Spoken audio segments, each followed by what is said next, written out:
At 8:47 on the morning of my grandmother's will reading, I was sitting in my car outside Harrison and Associates with a folder on the passenger seat and my good coat still buttoned all the way to my throat. Philip's black Mercedes was already parked in the reserved spot closest to the door. That told me two things. He had arrived early, and he thought he already knew how the morning was going to end.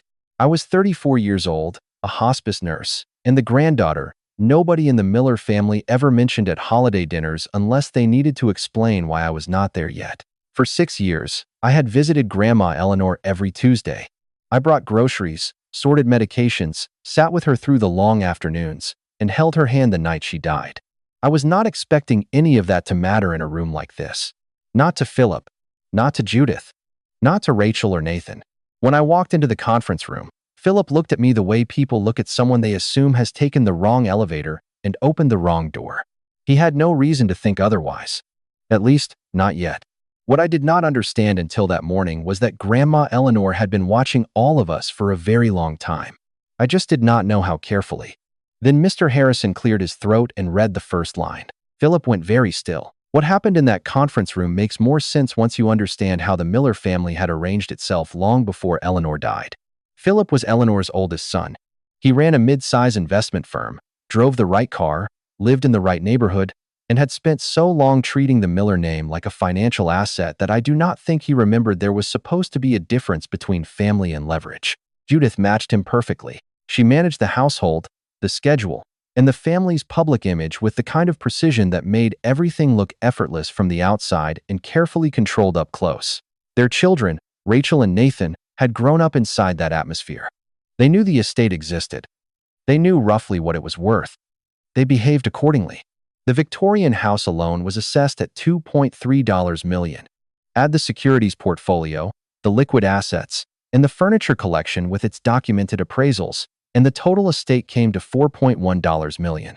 Philip had been managing roughly $800,000 of Eleanor's investments for 6 years. He had Eleanor's signature on the forms and, I think, eventually mistook her willingness to let him handle paperwork for proof that she was not paying attention. Then there was me. My father, David Eleanor's son, died when I was 11. My mother remarried and moved 2 states away. Eleanor was the person who stayed. She was the fixed point. I became a hospice nurse partly because of her. Watching her age while the rest of the family stayed professionally occupied and socially unavailable clarified something for me early about what matters at the end of a life. So I visited every Tuesday. For 6 years. I brought groceries. I sorted medications. I sat with her through the slow afternoons that stretched toward evening. And I was there at 4 in the morning the night she died. None of that had anything to do with money. Philip would later spend a great deal of time and legal language suggesting otherwise. He was wrong. What I did not know until after Eleanor's death was that she had been writing all of it down.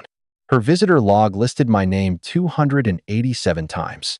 Philip's appeared 11 times. Judith's 4.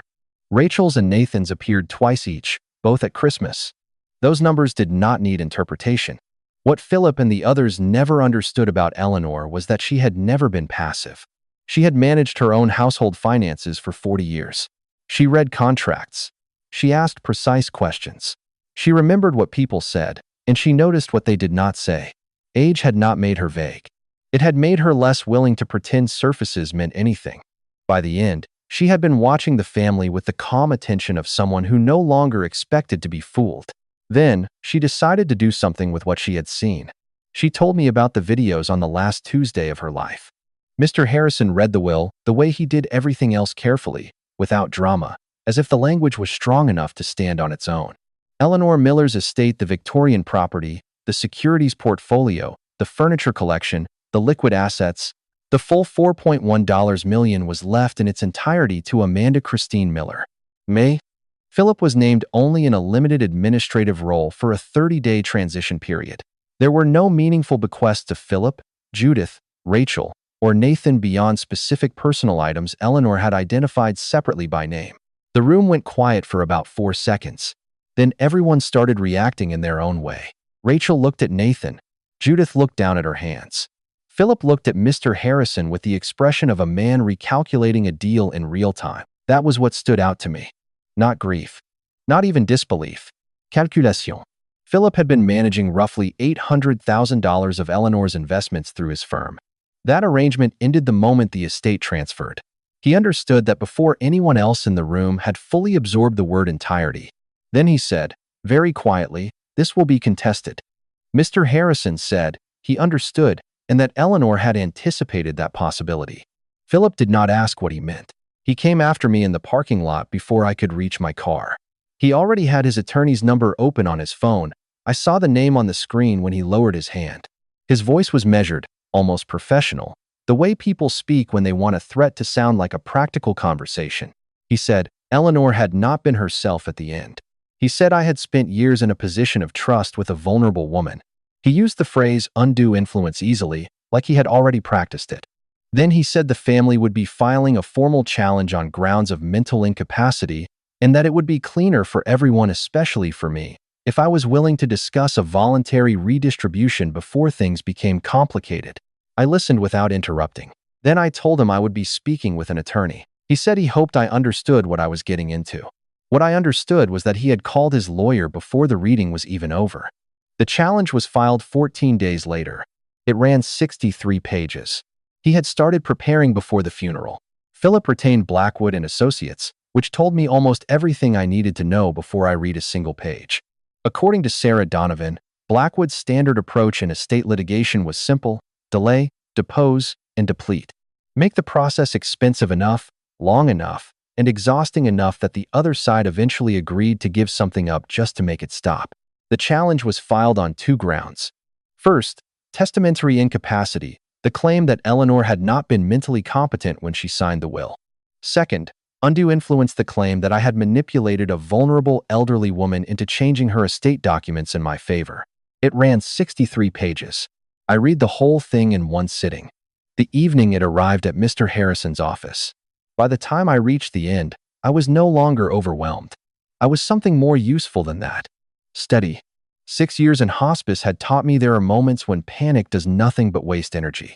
When the situation is bad and real and already in motion, steadiness is often the only thing left that helps. The legal filing was Philip's first move. The phone calls were the second. Judith called 3 days after the challenge was filed. She did not mention lawyers. She talked instead about what Eleanor would have wanted: keeping the family together, legacy, doing the right thing. Then, in the same smooth voice, she said she hoped I had not become too calculating to see that there was still an opportunity to resolve things privately. I listened to the full voicemail. Then I saved it. Rachel texted separately. Her tone was warmer, more careful. She suggested a family meeting to work something out before things got uglier. Nathan posted something vague on social media about betrayal and people revealing their true character during a family's time of grief. 3 people sent me screenshots of that post within the hour. I saved those too. Every message, every voicemail, every screenshot went into the same folder. At the time, I did not have legal language for what they were doing. I just knew enough to preserve it. Sarah would later call it what it was: a coordinated pressure campaign that badly undercut the credibility of their own challenge. At the time, I thought of it more simply. I was doing what Eleanor had done. I was writing things down. Mr. Harrison referred me to Sarah Donovan the same afternoon Philip threatened me in the parking lot. I met her 4 days after the challenge was filed. Her office was all glass and steel, sharp lines, no wasted softness, 8 floors above the city. It felt nothing like Harrison's wood-paneled calm. Sarah herself felt even less like it. She moved fast, spoke precisely, and gave the impression that sentiment was something she allowed only after the work had been done. Before she offered any opinion, she asked me 2 questions. Had I ever asked Eleanor to change her will? No. Had Eleanor ever mentioned the will to me without prompting? Once. Indirectly. On a Tuesday afternoon, about 2 years before she died. She had said she intended her things to go where they would be respected. I had not understood then that she meant anything as large as this. Sarah made a note. Then she said, "That's the difference between influence and relationship. One is imposed, the other is earned." She reviewed the rest of Eleanor's documentation before the meeting was over. When she reached the end of the last of the 17 video transcripts, she set the papers down, looked at me, and said something I have thought about many times since. "Your grandmother built a better defense than most attorneys I know." Then she added, "She just built it 2 years in advance." Philip's attorneys deposed me over 2 days in a conference room designed, It seemed to make time feel longer than it was. Hard chairs, fluorescent lights, a table too large for the number of people sitting at it. The lead attorney was patient in the way people are when patience is billable. The questions kept circling back to the same theme. My salary as a hospice nurse, my student loans, the fact that I had no meaningful savings before Eleanor died. They never said outright that I had seen an opportunity and acted on it. They did not need to. The suggestion was built into the shape of every question. They asked me 47 different versions of the same one. Whether I had known, at any point before Eleanor's death, the specific contents of her will. My answer never changed. No. Eleanor had never told me what she had written. The closest she ever came was one Tuesday afternoon when she said she intended her things to go where they would be respected. That was all I knew. It was true. Sarah had told me to answer directly, briefly, and without helping them build a story they had not earned. So I did. The deposition transcripts ran 214 pages and gave Philip nothing useful, because there was nothing useful there. My financial record before Eleanor's death showed no unusual gifts, no transfers, no hidden benefit from the relationship they were trying to turn into motive. The deposition was still underway when the estate inventory created a problem Philip had not prepared for. 31 items from Eleanor's documented furniture collection were missing. The probate assessor flagged the discrepancy in a routine cross-check. Eleanor's written inventory listed pieces that were no longer in the house. A Victorian writing desk appraised at $14,000. A set of first edition books valued at $8,500. A jewelry collection Eleanor had cataloged herself at $22,000. 28 other items across multiple rooms. Total documented value, approximately $67,000. Sarah cross-referenced the missing property list against Eleanor's security footage log. Eleanor had installed the camera system herself 18 months before she died, the same month she began recording the videos. It had been running ever since. The footage showed multiple visits from Philip, Judith, Rachel, and Nathan, during which items were carried out of the house and loaded into waiting vehicles. None of those removals had been logged by Philip in his role as the family's unofficial liaison to Eleanor's affairs. No one had asked permission, no one had told Eleanor what they were taking. The cameras had been running for 18 months. Philip had never thought to ask about them. While Sarah was building the counterclaim, Maria and Nurse Thompson submitted their affidavits. Maria had worked in Eleanor's house for 3 years as her daily aide. Her statement was valuable for exactly the reason people like Philip tend to underestimate. It came from ordinary repetition. She described the questions Eleanor asked, the notes she made in margins, the way she handled mail and paperwork, the precision with which she followed small changes in routine. She described Philip's visits as brief, transactional, and often draining in a way Eleanor's usual fatigue was not. Nurse Thompson's affidavit was 41 pages. She had 17 years of hospice experience, and her assessment was unambiguous. Eleanor Miller had been fully competent to make legal and financial decisions at every point Nurse Thompson observed her. She stated that plainly, in writing, with the authority of someone whose professional life had taught her the difference between confusion, decline, and a mind that was still entirely its own. Philip's incapacity argument had just run straight into 17 years of professional judgment. Eleanor told me about the videos on the last Tuesday of her life. She was in her chair by the window, the one she always said had the best light after 4 in the afternoon. She told me she had not recorded them because she was afraid. She recorded them because she wanted her reasons on the record in her own voice, not summarized later, not interpreted by anyone else. She wanted the explanation to survive her. There were 17 videos in all, recorded over 8 months and stored in a sealed file at Harrison and Associates. Sarah and I watched them together the week after the challenge was filed. In the first one, Eleanor stated her full name, the date, and her purpose with complete clarity. That alone would have hurt Philip's incapacity argument. It was not the only thing that did. In the early recordings, Eleanor explained her relationship with each member of the family. She spoke about Philip's management of her finances, what she had noticed, what she had questioned, what she had decided. She explained why she had structured the will the way she had. And when she spoke about me, she did it without sentimentality. I had shown up for 6 years, regularly, without asking for anything. She said that mattered. In the final video, recorded 11 days before her death, she looked directly into the camera as if she already knew who would one day be forced to sit and watch. "I was watching all of you," she said. "Every visit, every phone call, every conversation about my finances, and every item that left this house without my permission. I want whoever is seeing this to understand something clearly. I knew exactly what I was doing, and I knew exactly who came. The video lasted 4 minutes and 17 seconds. She never raised her voice once. The incapacity argument had another problem. Eleanor had arranged independent neurological evaluations at 6-month intervals during the same period she was executing her estate plan. 3 separate neurologists, none tied to the same referral source, each certified her cognitive competence across 18 months. Those certifications were attached to the will filing from the start. The most recent evaluation took place 41 days before she signed the final version of the will. The physician's note was plain: exceptional recall, logical reasoning, and clear understanding of the legal and financial implications of her decisions. 3 neurologists. 3 independent certifications. 41 days before the signature. Sarah looked over the file and said, "They filed 63 pages. Your grandmother filed a better answer before she died." The counterclaim went in on a Thursday morning. Sarah built it around the security footage, Eleanor's written inventory, and the probate assessor's discrepancy report. The filing named Philip, Judith, Rachel, and Nathan individually. It documented each of the 31 missing items, listed the footage timestamps, and demanded return of the property or cash compensation where return was no longer possible. Attorney's fees were added. Total sought $67,000 in property, plus costs. By Friday afternoon, Philip's attorney had called to request an emergency mediation session. That call told me what the challenge had been trying not to say. Philip had started this process as the aggressor. The counterclaim had turned him into the defendant. The night before mediation, I went to Eleanor's house alone. I had not been back since the legal process started. I walked through the room slowly.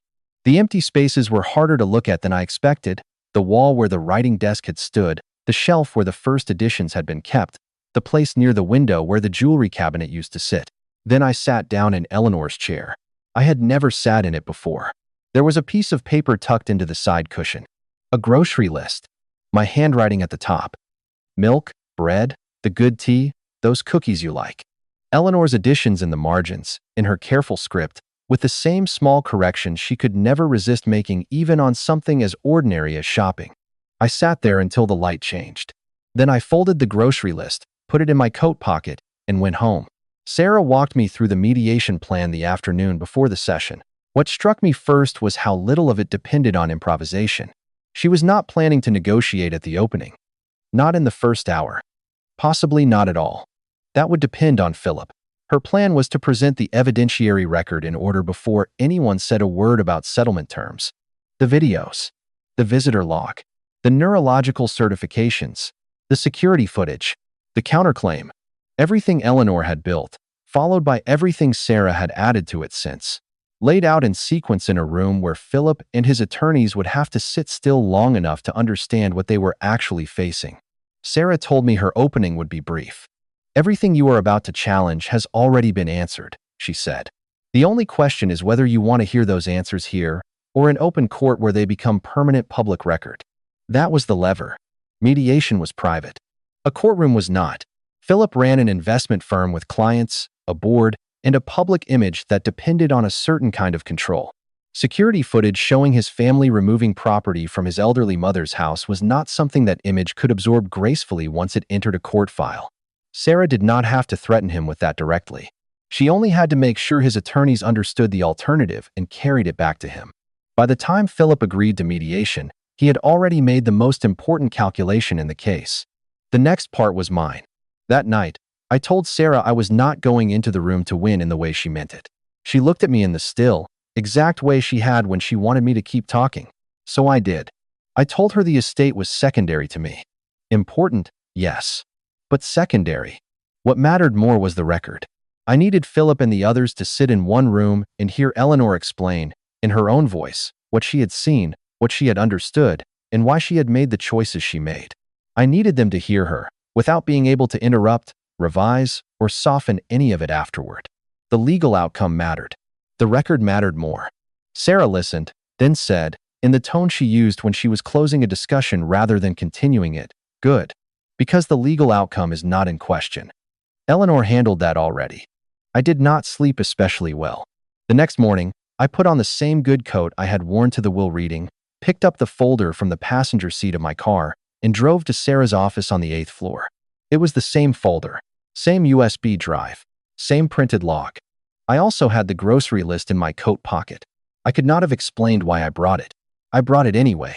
Sarah's conference room was already set when I arrived. Long table, water glasses, binders at each seat.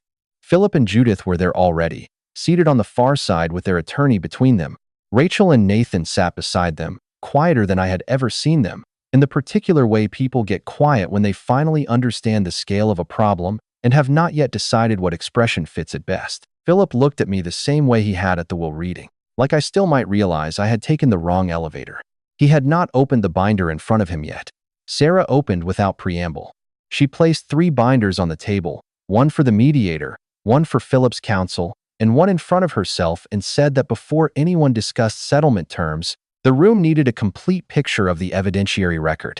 Philip's attorney started to object to the sequencing. Sarah said, calmly, that the sequencing was not negotiable. Then she opened her laptop and played the first of Eleanor's 17 videos. The room went quiet the moment Eleanor began speaking. Not the performative quiet of people waiting for their turn to argue. Something flatter than that. More involuntary. Eleanor stated her full name, the date, and her purpose within the first 30 seconds. Clearly, without hesitation, with the kind of precision that made Philip's incapacity theory sound weak before anyone had even reached the medical file. Philip's attorney made a note. Philip did not move. Judith watched the screen with an expression I could not fully read, and I had spent 6 years learning how to read expressions in rooms where people were trying very hard not to say what they meant. Sarah let the video run to the end. Then she moved to the binder. She tabled Eleanor's handwritten visitor log and read the summary numbers without commentary. Amanda Miller, 280, 7 entries over 6 years. Philip Miller, Eleve. Judith Miller, 4. Rachel Miller. Nathan Miller, Toe. Then she noted that both of Rachel and Nathan's visits occurred at Christmas. She noted that Nurse Thompson's affidavit and Maria's affidavit independently confirmed Amanda's consistent presence and the other's consistent absence across the same period. Philip's attorney said frequency of visits did not, by itself, establish the nature of a relationship or answer the question of influence. Sarah said she agreed. Then, she tabled the deposition transcripts, all 214 pages of them, and summarized the result in 2 sentences. No financial benefit to Amanda during Eleanor's lifetime, and no evidence that Amanda had solicited the will or known its contents before the reading. Then, she said, the difference between price and value is the difference between what someone expected to inherit and what someone actually earned. This record documents that difference in considerable detail. Philip's attorney made another note. Then Sarah played the final video. It had been recorded 11 days before Eleanor died, in her chair by the window, in the late afternoon light she always said was the best in the house. She looked directly into the camera with the same focused attention she had brought to everything that mattered to her. She said she was aware her will might be challenged. She said she had taken steps to document both her competence and her reasoning because she expected exactly that. Then she said, I was watching all of you. Every visit, every phone call, every conversation about my finances, and every item that left this house without my permission. I want whoever is seeing this to understand something clearly. I knew exactly what I was doing, and I knew exactly who came. The video ran 4 minutes and 17 seconds. She never raised her voice once. When it ended, the room went quiet again, but not in the same way as before. Rachel was looking at the table. Nathan had his hands folded and seemed to be looking at nothing. Judith's face had not visibly changed, but something behind it had. The version of events they had all been maintaining could no longer survive contact with Eleanor's own voice. Philip did not look up for a long time. Sarah gave the silence exactly as much room as it needed. Then she tabled the security footage summary and the probate inventory report side by side. She named the 31 missing items. She read the appraised values. She read the timestamps from the footage showing each removal date, time, individuals present, item carried out. She named Philip. She named Judith. She named Rachel. She named Nathan. Then she stated the counterclaim demand, return of all documented items or compensation at appraised value, plus attorney's fees, totaling $67,000 in property and costs. After that, she said, The estate challenge remains within your right to pursue in open court. I want everyone here to understand that the footage, the timestamps, and the names attached to them would become permanent public record at that point. Philip's attorney asked for a recess. It lasted 22 minutes. When they came back, Philip's attorney said his client was prepared to withdraw the will contest in its entirety and resolve the counterclaim through structured return of all documented items within 30 days, with cash compensation for any pieces that could not be returned. Philip said nothing during that part. When the mediator asked if he had anything to add for the record, he said no. The will stood. The estate transferred to me in full. Philip's investment management arrangement with Eleanor's former portfolio ended that morning. Sarah slid the settlement documents across the table. I signed where she indicated. Philip signed after a pause that lasted longer than it needed to. When it was over, I sat for a moment and thought about Eleanor, about the years she spent watching, recording, logging, and preparing for a room like this. She had never needed me to out-argue Philip. She had only needed me to show up and let the truth arrive in order. The 31 items came back within the 30-day window. Most of them, anyway. 4 pieces could not be returned, sold, apparently, or otherwise made unavailable, and were settled in cash at appraised value. The Victorian writing desk came back in the same condition it had left. When I put it against the wall where it had stood for 40 years, the room looked more like itself immediately. Philip did not contact me after the mediation. Judith sent one message, formal, brief, and empty in the particular way messages are when someone wants to satisfy an obligation without offering anything real. I read it once and did not reply. Rachel and Nathan went quiet in the complete way people do when they have run out of positions they can defend. The estate transferred fully within 60 days of the settlement. I kept working my regular hospice shifts for another 3 months, while everything settled. Partly because the work still mattered. Partly because I was not ready to step all the way out of the life I had built before any of this happened. I moved into the Victorian house the following spring. Not dramatically, not as a statement, it was simply where I needed to be. I donated the furniture collection to a historical preservation trust, just as Eleanor had once said she wanted on a Tuesday afternoon 2 years before she died. I used part of the liquid assets to establish the Eleanor Miller Hospice Foundation. I did not announce either decision publicly. They were not made for an audience. Philip had spent years calculating what Eleanor was worth. He had the number. He missed the point. The grocery list is framed now on the wall of the study. My handwriting at the top: milk, bread, the good tea, those cookies you like, and Eleanor's additions in the margins, in her careful script, with the small corrections she could never resist making even on something as ordinary as shopping. She kept it for years without telling me. I think she kept it for the same reason I keep it now. Because some things cannot be appraised, and that is exactly the point.